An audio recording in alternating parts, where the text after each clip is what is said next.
Viewers जरा सोचो, अर्थ पर ग्लोबल वार्मिंग हद से ज्यादा बढ़ जाए तो आखिर क्या होगा। चारों तरफ बर्फ, अर्थक्वेक और तूफान जैसे नेचुरल एक्सीडेंट तो बहुत ही ज्यादा कॉमन हो जाएंगे और देखते ही देखते अर्थ पूरी तरीके से बर्फ की मोटी मोटी परत से ढक जाएगी। लेकिन क्या इंसान इन सभी जानलेवा चीजों से बच भी पाएंगे? इस बात का तो देखकर ही पता लगाना पड़ेगा। कहानी की शुरुआत में हमें जैक नाम का एक आदमी दिखाया जाता है जो अपने दो फ्रेंड्स के साथ अटलांटिका में होता है। वो सब वहाँ की बर्फ का सैंपल इकट्ठा करने आए थे, लेकिन जब वो अपना काम कर रहे होते हैं तभी उस जगह पर बर्फ में एक बहुत ही बड़ी दरार आ जाती है जो देखते ही देखते इतनी बड़ी हो गई थी कि जैक और उसके साथियों के सारे सामान उसके अंदर चले जाते हैं। लेकिन अब तो बर्फ के सारे सैंपल्स दूसरी तरफ थे, इसीलिए जैक अपनी जान पर खेलकर उन सैंपल्स को लेकर आता है और अब उस जगह पर बर्फ की बहुत ही बड़ी दरार हो गई थी और इस तरीके की घटना पिछले हजारों सालों में एक भी बार नहीं हुई थी। अब दूसरी तरफ हमें यूएन की कॉन्फ्रेंस दिखाई जाती है जिसमें कि जैक सभी को ग्लोबल वार्मिंग के लिए वार्न कर रहा था, क्योंकि जो चीजें उसने अटलांटिका में देखी थी वो हो न हो ग्लोबल वार्मिंग की वजह से ही हुई थी। इसीलिए उन लोगों को जल्द से जल्द कुछ सख्त कदम उठाने पड़ेंगे, नहीं तो अर्थ पे से गर्मी का मौसम पूरा चला ही जाएगा। यूएस के प्रेसिडेंट और बाकी लोग जैक का भरोसा ही नहीं कर रहे थे,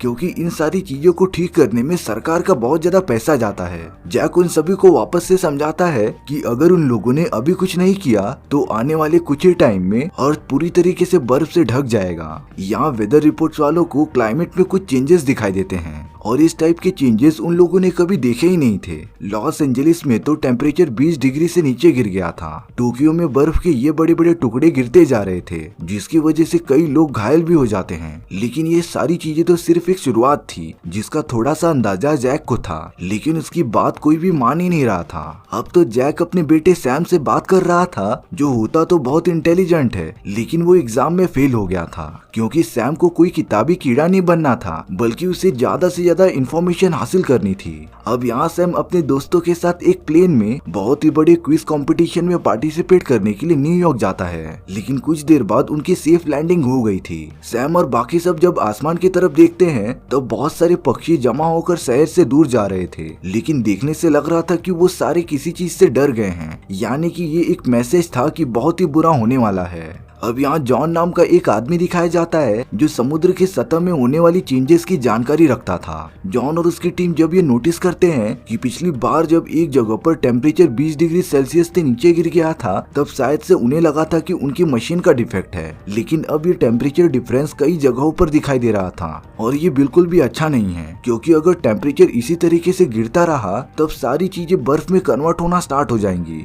जॉन तो तुरंत जैक को कॉल कर देता है और उससे ये सारी बातें बताता है कि उसकी बात एकदम से राइट थी। दरअसल ग्लोबल वार्मिंग की वजह से अटलांटिका के बर्फ से बने बहुत बड़े बड़े ग्लेशियर्स पिघलने लगे थे, जिससे कि उस जगह का कम टेम्परेचर वाला एनवायरनमेंट धीरे धीरे उत्तर पूर्वी भागों में बढ़ने लगा था। जैक भी ये सारी बातें सुनकर एकदम से शॉक रह जाता है, क्योंकि ये सारी चीजें होने के लिए बहुत सालों का वक्त लगने वाला था, पर अब ये तो कुछ ही दिनों में स्टार्ट हो गई थी। जैक जब जॉन के भेजे गए सारे ईमेल्स पढ़ता है तब उसे तो इस बात का एहसास हो गया था। अब यहाँ न्यूज में दिखाया जाता है कि लॉस एंजलिस में चारों तरफ 180 प्रति घंटे की स्पीड से हवाएं चल रही थी और वहाँ का क्लाइमेट तो रातों रात चेंज हो गया था। जमीन पर अपने आप ही बहुत ही बड़े बड़े तूफान बनने लगे थे जो दिखते ही देखते पूरे शहर में फैल जाते हैं। ये तूफान इतने पावरफुल थे कि वो बड़ी बड़ी बिल्डिंग्स को चुटकी में तबाह कर दे रहे थे। लोगों को समझ में ही नहीं आ रहा था कि वो आखिर करे क्या। जब लॉस एंजलिस के सभी तूफान शांत हो जाते हैं तब उसके बाद लॉस एंजलिस पूरा का पूरा तबाह हो चुका था। अब वापस से एक बहुत ही बड़ी कॉन्फ्रेंस होती है जिसके अंदर मौसम विभाग से लेकर नासा के भी बहुत सारे लोग आए थे, लेकिन अभी तक उन्हें इस बारे में कुछ भी पता नहीं चला था कि आखिर ये सारी चीजें कैसी हो रही हैं। वहाँ पर तो सिर्फ जैक ही होता है जिसने एकदम करेक्ट अंदाजा लगाया था कि ये सारे नेचुरल डिजास्टर्स आखिर हो कैसे रहे हैं। जैक वहाँ पर मौजूद प्रोफेसर जॉन के सारे रिपोर्ट्स दिखाता है और उस रिपोर्ट में ये मेंशन था कि समुद्र का सतह धीरे धीरे बढ़ रहा है। दरअसल ग्लोबल वार्मिंग की वजह से पूरा ग्लेशियर पिघल गया था और अब उत्तर पूर्वी अटलांटिका का पूरा ठंडा पानी अलग अलग महासागरों में जाकर मिल गया था और अगर उन लोगों ने जल्दी कुछ नहीं किया तो कोई भी इंसान इन डिजास्टर से बच नहीं पाएगा। लेकिन अभी भी गवर्नमेंट को जैक की सारी बातें थ्योरेटिकल लगती है, इसीलिए वो उसकी बातों पर भरोसा ही नहीं करते। लेकिन वहाँ पर कुछ लोग थे जो जैक की बात से सहमत होते हैं, इसीलिए अब जैक उन सभी के साथ मिलकर अपनी रिसर्च करना जारी कर देता है अब यहाँ पर हमें 3 हेलीकॉप्टर्स में ब्रिटिश की एक रॉयल फैमिली दिखाई जाती है जो कैलिफोर्निया को छोड़कर कहीं और जा रही थी। लेकिन रास्ते में तो उन्हें बहुत ही अजीब तरीके के बादल दिखते हैं और अब उस पूरी जगह का टेम्परेचर काफी तेजी से नीचे गिरने लगा था। देखते ही देखते उनका हेलीकॉप्टर भी पूरी तरीके से जम जाता है और ये टेम्परेचर इतना गिर गया था कि उन लोगों के तीनों हेलीकॉप्टर्स एकदम से जम जाते हैं। वो पूरी रॉयल फैमिली बर्फ के अंदर गिरकर पूरा जम गई थी। अब यहाँ पर सैम अपने दोस्तों के साथ न्यूयॉर्क में होता है, पर अब तो पूरे न्यूयॉर्क का वेदर एकदम से चेंज हो गया था। वहाँ के पूरे रोड्स पर बहुत ज्यादा पानी भर जाते हैं। देखते ही देखते वो पूरा शहर आधा पानी में डूब गया था। वहीं दूसरी तरफ जैक और उसकी टीम अपना रिसर्च करते जा रही थी। तभी उन्हें इस बात की इंफॉर्मेशन मिलती है कि न्यूयॉर्क सिटी के चारों तरफ 3 बड़े बड़े हरिकेन्स आने वाले हैं। ये हरिकेन्स और कुछ नहीं बल्कि बहुत ही खतरनाक बवंडर होते हैं जिनका टेम्परेचर बहुत ही ज्यादा कम था, और अगर ये सब सिटी तक पहुंच गए तो पूरी की पूरी सिटी तबाह होना स्टार्ट हो जाएगी। जैक ये सारी बातें प्रोफेसर जॉन को बताता है। जैक के हिसाब से ये हरिकेन 12 घंटों के अंदर अंदर पूरी सिटी को तबाह करते हुए आगे बढ़ जाएंगे और तब पूरी जगह का टेम्परेचर इतना गिर जाएगा ना कि वो सब वापस से आइस एज में पहुंच जाएंगे, जहाँ पूरी की पूरी अर्थ बर्फ के बहुत ही बड़े बड़े लेयर्स के अंदर धंस जाएगी और उस टाइम पर कोई भी इंसान जिंदा नहीं बचेगा। यहाँ न्यूयॉर्क में सैम अपने फादर जैक को कॉल लगाने की कोशिश करता है, लेकिन अब तो पूरी जगह पर पानी भर गया था। बहुत ट्राई करने के बाद जैक और सैम का कनेक्शन जुड़ जाता है। जैक सैम से बोल रहा था कि वो कैसे भी करके न्यूयॉर्क से बाहर निकल जाए, लेकिन वहाँ पर तो पूरा पानी भर चुका था और इसीलिए सैम इसमें कुछ कर नहीं सकता।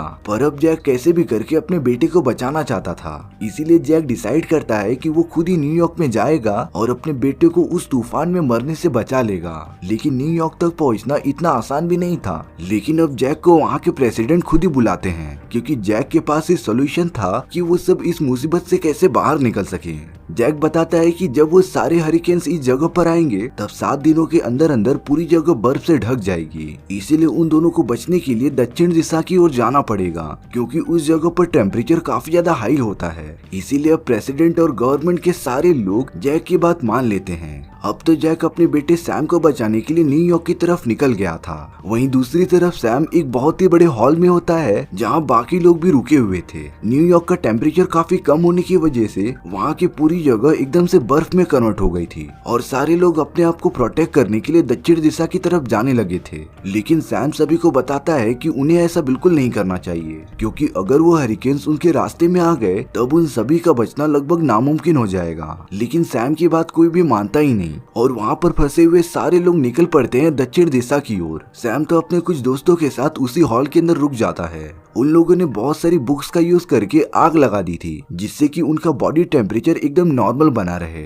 सैम का दोस्त उसे बताता है कि जिस रास्ते से सैम के फादर जैक न्यूयॉर्क आ रहे थे वो पूरी जगह बर्फ से ढकी हुई थी, लेकिन सैम को उसके फादर पर भरोसा था कि वो कुछ भी करके उसे बचाने जरूर आएंगे। अब दूसरी तरफ जैक अपने कुछ दोस्तों के साथ सैम को बचाने के लिए निकल पड़ता है, लेकिन रास्ते में बर्फ की इतनी बड़ी बड़ी परत थी ना, जिसकी वजह से उनकी कार एकदम से फंस गई थी और अब वो सब आगे नहीं जा सकते थे। इसीलिए जैक और उसके दोस्तों ने वहाँ से पैदल जाने का डिसाइड किया था, क्योंकि जैक अपने दोस्तों के साथ इसी तरीके से काम किया करता था और उन्हें पूरा एक्सपीरियंस था कि इतने कम टेम्परेचर वाले जगहों पर सरवाइव कैसे किया जाता है। वो सब पूरी तरीके से तैयार होकर आगे बढ़ना स्टार्ट कर देते हैं। उन लोगों ने तो अपने सर्वाइवल के लिए बैग के अंदर बहुत सारे सामान रखे थे, लेकिन लगता है कि उनकी किस्मत बहुत ही ज्यादा खराब थी। वो जिस बर्फ की परत के ऊपर से जा रहे थे उसके नीचे तो एक बहुत ही बड़ी बिल्डिंग थी, यानी कि जैक और उसके दोस्त एक पूरी सिटी के ऊपर खड़े थे। तभी बिल्डिंग का एक विंडो टूटने की वजह से उनका वो सामान वाला बैग अंदर गिर जाता है और अब जैक के दोस्त भी तेजी से अंदर गिरने लगे थे। लेकिन जैक ने बड़ी बहादुरी दिखाई और बर्फ के ऊपर हुक लगाकर अपने दोस्तों को बचा लिया, लेकिन उनका वो बैग बिल्डिंग के नीचे गिर गया था, जिसे कि छोड़कर उन्हें आगे बढ़ना पड़ेगा, क्योंकि अगर वो बैग लेने के लिए बिल्डिंग के अंदर उतरेंगे तब वहाँ से बाहर निकलने का कोई भी रास्ता ही नहीं था। इसीलिए अब वो सब बिना कुछ सोचे समझे न्यूयॉर्क के रास्ते की तरफ चलते रहते हैं। अब यहाँ सैम अपने सारे दोस्तों के साथ लाइब्रेरी के अंदर छुपा हुआ होता है। उसकी एक फ्रेंड जिसका नाम लारा था, उसे तो बहुत ही गहरी चोट आ गई थी। सैम कहीं न कहीं लारा को पसंद भी करता था, इसीलिए वो लारा को कैसे भी करके बचाना चाहता है। तभी सैम के दोस्त नोटिस करते हैं कि उस जगह पर एक बहुत ही बड़ी शिप आई है और उसके अंदर जरूर मेडिसिन तो होंगे ही। इसीलिए अब जैक और उसके दोस्त शिप के अंदर चले जाते हैं मेडिसिन लेने के लिए। बहुत ज्यादा ढूंढने के बाद उन्हें मेडिसिन मिल भी गए थे, लेकिन तभी उस जगह पर खूंखार भेड़िए आ जाते हैं जो पास ही वाले जू से आजाद हो गए थे। सैम और उसके दोस्त जैसे ही बाहर निकलते हैं, भेड़ियों ने तो उनके ऊपर लगातार हमला कर दिया था, पर वो सब कैसे भी करके बचते हुए लाइब्रेरी के अंदर आ जाते हैं।